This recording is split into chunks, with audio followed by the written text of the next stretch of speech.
Assalamualaikum warahmatullahi taala wabarakatuh. Selamat pagi, nama budaya dan salam sejahtera bagi kita semua. Nama saya Naya Bilkisa Zakiyah dengan NIM 131241444 dari Prodi Ilmu Hukum Fakultas Hukum Untak Surabaya.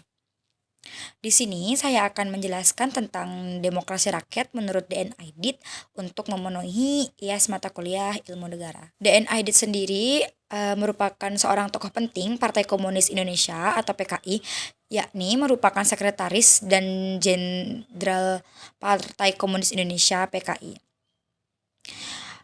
Konsep demokrasi yang didasarkan pada perjuangan kelas dan berorientasi pada kepentingan kaum buruh dan tani. Dalam pandangannya, demokrasi rakyat merupakan bentuk pemerintahan yang berupa menghapuskan dominasi kapitalisme dan imperialisme, menggantikan dengan sistem yang berpihak pada rakyat kecil. Aidit melihat demokrasi rakyat sebagai jalan menuju sosialisme, di mana kekuasaan berada di tangan rakyat pekerja, khususnya kaum buruh dan tani. Dalam sistem ini, kekuatan progresif seperti Partai Komunis, Serikat Buruh, dan organisasi rakyat lainnya menjadi aktor utama untuk menjalankan pemerintahan. Demokrasi rakyat juga ditandai oleh kolektivisasi alat-alat produksi dan pembatasan pengaruh kekuatan kapitalisme serta feodal. Konsep ini sangat diperpengaruhi oleh teori Marxisme dan Leninisme yang menekankan perlunya revolusi proletariat untuk mencapai masyarakat yang lebih adil dan tanpa eksploitasi. Di Indonesia sendiri, gagasan demokrasi rakyat ini sering dikaitkan dengan perjuangan PKI pada masa itu untuk menggulingkan sistem kapitalisme yang dianggap menciptakan ketimpangan sosial. Aidit pun juga memberikan teori ciri-ciri demokrasi rakyat menurut DN Aidit sebagai berikut. 1. Kekuatan politik berada pada rakyat pekerja. Pemerintahan dalam demokrasi rakyat dijalankan oleh koalisi kekuasaan progresif seperti buruh, tani, pemuda, dan intelektual progresif yang mewakili mayoritas rakyat. Sistem ini bertujuan untuk mengakhiri dominasi kelas borjuis dan feodal. 2. Anti-imperialisme. Demokrasi rakyat bertujuan untuk melawan kekuatan imperialisme asing yang dianggap mengeksploitasi bangsa dan rakyat. Dalam hal ini, demokrasi rakyat adalah bentuk perlawanan terhadap kolonialisme dan neokolonialisme. 3. Landasan ekonomi yang berkeadilan.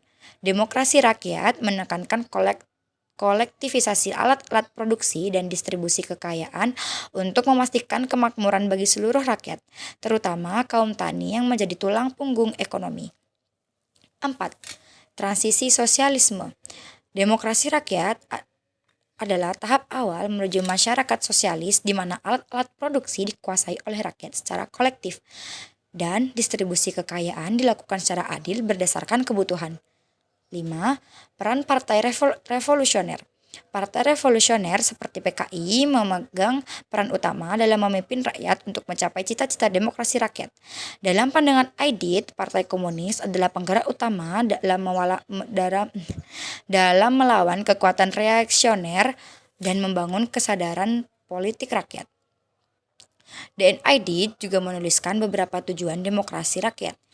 Tujuan demokrasi rakyat menurut DN Aidit sebagai berikut. Menghapus sistem eksploitasi. Demokrasi rakyat bertujuan untuk menghapus struktur sosial yang memungkinkan eksploitasi oleh kapitalis dan feodal, membangun kemandirian nasional. Demokrasi rakyat juga berfungsi sebagai alat untuk membangun kedaulatan nasional bebas dari campur tangan asing, memperjuangkan kesejahteraan sosial. Sistem ini memastikan bahwa hasil kerja rakyat digunakan untuk kepentingan kolektif, bukan hanya untuk segelintir elit. DNID juga merelevansi di Indonesia. Berikut relevansi menurut Aidit yang berada di Indonesia. Aidit dan PKI memandang bahwa Indonesia sebagai negara yang baru merdeka memerlukan sistem demokrasi rakyat untuk membebaskan rakyat dari ketergantungan pada sistem kapitalisme global. Gagasan ini mencerminkan perjuangan PKI untuk menggantikan struktur kekuasaan lama yang dianggap feodalistik dan kapitalistik dengan struktur kekuasaan baru yang berpihak pada mayoritas rakyat. Meski gagasan demokrasi rakyat dianggap progresif oleh pendukungnya, konsep ini juga menimbulkan banyak sekali kontroversi karena bertentangan dengan pandangan politik dominan di Indonesia pada masa itu. Hal ini menyebabkan banyak sekali gesekan politik yang pada akhirnya berkontribusi pada peristiwa-peristiwa besar dalam sejarah Indonesia, termasuk juga penumpasan PKI pasca 1965. Jadi menurut saya itu saja yang bisa saya sampaikan pada tugas mata kuliah ilmu negara kali ini.